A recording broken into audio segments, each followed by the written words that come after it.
You know, for nearly 2 decades, I've worked at the highest levels of global football.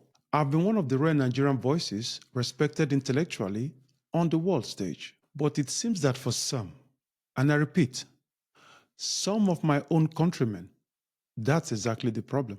Now, jealousy is one thing, but active sabotage? That's diabolic. Recently, some people actually took the time to write and call the Confederation of African Football, CAF officials. Their goal? To get me removed as an AFCON match consultant. Their beef? They claimed I wasn't supporting the Super Eagles enough. In other words, they wanted me to lie, to cheat.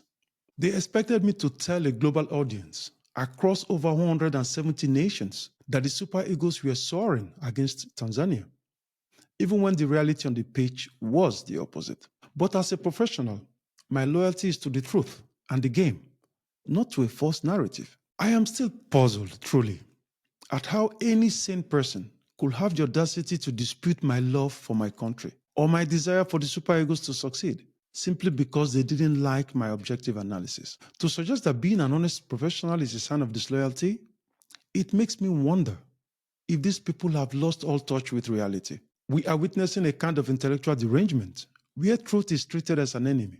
When you reach a point where you attack a man for simply doing his job with integrity, you aren't just being patriotic, you are being irrational. It is a mental state that chooses delusion over progress.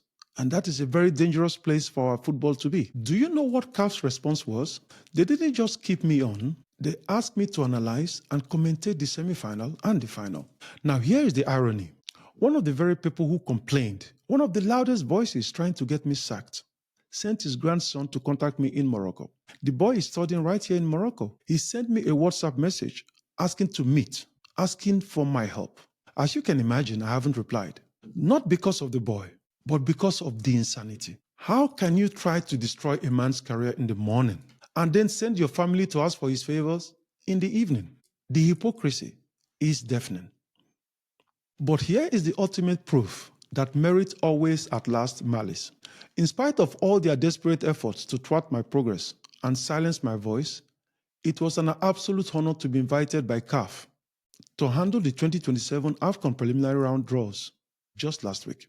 While they were busy writing and making phone calls to tear me down, the leaders of African football were entrusting me with the future of the continent's competitions. But let's be honest, these attacks aren't new.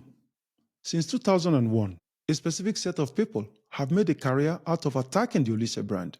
For years, I've ignored them. Why? Because you don't stop to argue with the naked man shouting at shadows on the street.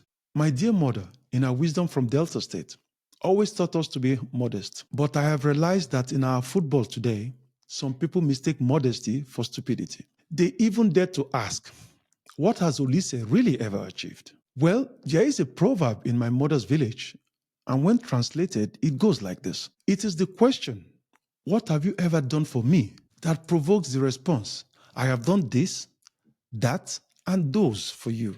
I joined the Super Eagles in 1993. Before that, Nigeria had gone 13 years without a title and never qualified for a World Cup. In the decade that I served Nigeria, we qualified for our first and in total 3 consecutive World Cups. We won the AFCON, the Olympic gold, and the Afro-Asian Cup. We earned the respect of the entire world. Now, don't get me wrong. I didn't play alone. But it is a strange coincidence that the moment I stopped in 2002, we failed to qualify for the very next World Cup in 2006. And as we see with the 2026 campaign, the struggle has only intensified. So for any sick mind to try and turn my people, the Nigerians who have shown me love for over 30 years, and I repeat, over 30 years, against me out of pure jealousy, it is a betrayal of our own history. People ask if this insanity makes me bitter. Honestly, how could I be bitter? When you are blessed to speak 7 languages, now learning your 8th, and you've served as a FIFA expert for 13 years, your perspective changes. When you have reached the top as a player and live a life of peace, you don't feel bitterness toward those trying to pull you down. You feel pity for them. I don't fight them. I ignore them because I am occupied with excellence. I don't need to fight them. The record books fight for me. But let's look at the pitch and the toxicity that might have cost us this AFCON title. We are confusing talent with license. Victor Osimhen is world-class, but talent is not a license to destroy team chemistry. Look at the evidence. Since that public outburst against Ademola Lookman, one of our brightest lights, Lookman became a shadow of himself, and we lost the bite. When you publicly diminish your teammates, you break their spirit. You destroy the very confidence a team needs to survive a semi-final. Against a team as tactically sharp as Morocco, we needed our best players at 100%. Statistically, Ademola Lookman was the most dangerous player in the tournament until that public verbal abuse broke his focus. You cannot expect a playmaker to perform miracles on the pitch when he has been demoralized by his own teammate. The conflict did its damage.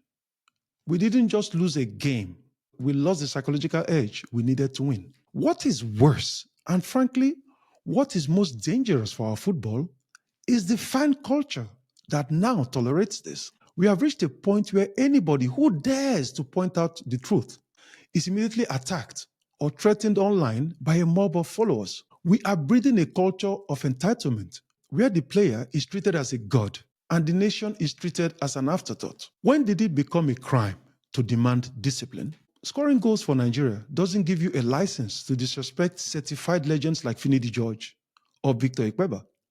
It doesn't give you the right to disrespect coaches or teammates. If goals alone justified arrogance, what should the legends who actually put Nigeria at the pinnacle of world football, like Amokachi, Amunike, Okocha, Babangida, and myself, do? Walk on people's heads? No. We respected the jersey. We realized that victory is temporary, but character is permanent. Our untouchable star was subbed off 3 minutes before the most important penalty shootout of the tournament versus Morocco. I'll give you an example of what I mean. Before the final in Rabat, a video went viral of the Super Eagles celebrating widely for winning third place against Egypt. In the media tribune where I sat, I watched as African and European pundits mocked us. They couldn't believe it. There was a time when the Super Eagles shed tears at second place, because to us, anything but the trophy was a failure. Celebrating third place builds a culture of mediocrity. We must remember, the decline of our dominance began exactly when we started being content with bronze. If we want to be Africa's best again, the wild celebration for anything less than gold must stop immediately. Finally, look at the reality of where we are.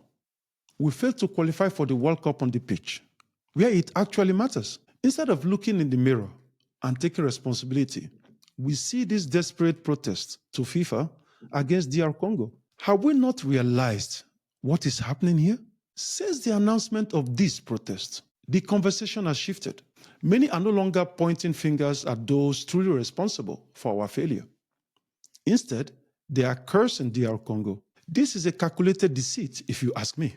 Democratic Republic of Congo used these same players against Cameroon before playing us, and they used them right here in the AFCON without any issues. This protest is solely aimed at creating a false narrative that we were robbed. We are trying to qualify through an office instead of through goals, tactics, and hard work. My colleagues and I have been owed for services rendered for years and stayed silent for years. But I won't stay silent about the downfall of our football. We need to get back to being respected, not just a cautionary tale. Many people ask me how I handle the lies and the sabotage. My answer is simple. In Abavo Delta State, our elders have a saying: the person who tries to stop a moving train is only looking for a way to be crushed. You can try to sabotage my name or block my path, but you cannot stop what God has already set in motion. My records are in the history books, and my work is visible on the global stage. You are shouting at a train that has already left the station. Focus on fixing the house you are burning down, rather than fighting the man who is trying to help you put out the fire. I didn't speak during the tournament because I didn't want to be a distraction. I let the football do the talking. But now that the trophy has been decided, it's time for the truth. If we don't fix the discipline and the administration, there won't be a Super Eagles left to support. I am Sunday Oliseh, and I am a very proud Nigerian. God bless Nigeria.